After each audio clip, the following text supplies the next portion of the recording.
নমস্কার, সেনগুপ্তাস হোম কিচেনে আরও একবার আপনাদের স্বাগত জানাই। আজ আমরা আরেকটা নিরামিষ রেসিপি নিয়ে এসেছি। আজ মা আপনাদেরকে লাউ ডগা দিয়ে পোস্ত দিয়ে বানিয়ে দেখাবে। এর জন্য লাউ পাতাগুলোকে এইভাবে কেটে নেওয়া হয়েছে, আর একটা কড়াই কিছুটা জল গরম বসানো হয়েছে লাউ পাতাগুলোকে ভাপিয়ে নেওয়ার জন্য।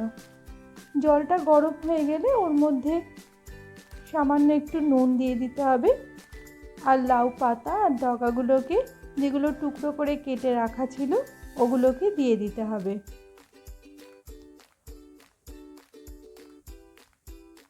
সমস্ত লাউ শাক আর ডগাগুলোকে দিয়ে এবার এটাকে ঢাকা দিয়ে মিনিট 5 মতো রেখে দিতে হবে।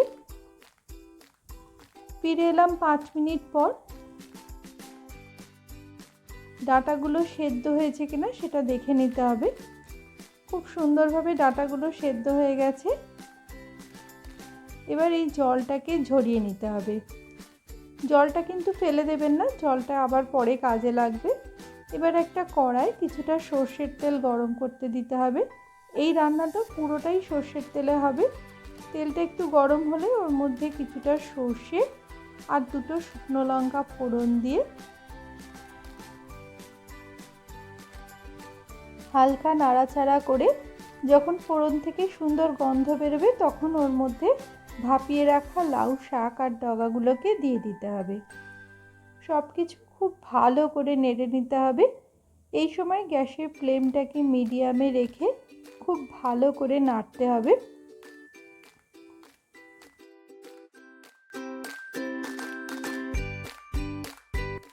কাঁচা লঙ্কা দিয়ে পোস্ত বেটে রাখা ছিল, এবার ওই পোস্ত থেকে 2 চামচ মতো দিয়ে আবারও সব কিছু খুব ভালো করে মিশিয়ে নিতে হবে।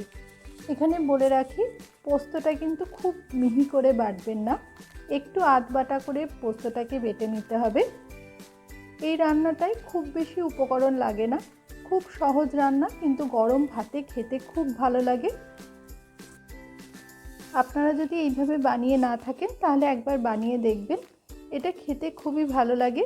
সব কিছু খুব ভালো করে মেশানো হয়ে গেলে এবার লাউ শাকটাকে ভাপানোর যে জলটা রাখা ছিল ওই জলটাকে দিয়ে দিতে হবে।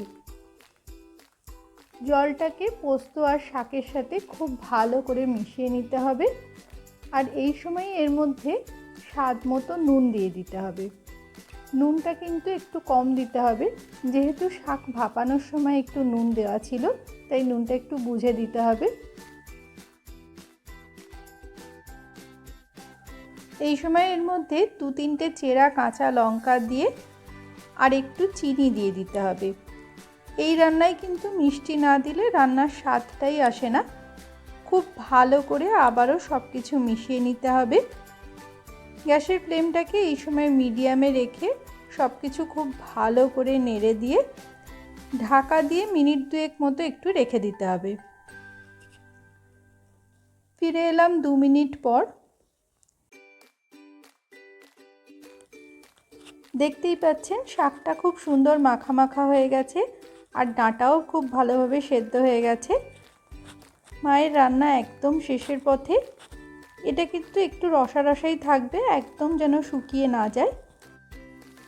এবার শুধু একটু কাঁচা সর্ষের তেল ছড়িয়ে সব কিছু খুব ভালো করে মিশিয়ে নিলেই তৈরি হয়ে যাবে পোস্ত বাটা দিয়ে লাউ ডগার রান্নাটা। এটা খেতে কিন্তু খুব ভালো লাগে। আপনারা যদি বাড়িতে বানান তাহলে আমাদের কমেন্ট বক্সে একটু জানাবেন। এই সময় গ্যাসটা অফ করে দিতে হবে। আপনাদের যদি এই রান্নাটা ভালো লেগে থাকে লাইক কমেন্ট করে পাশে থাকবেন। চ্যানেলে নতুন হলে চ্যানেলটাকে একটু সাবস্ক্রাইব করে দেবেন।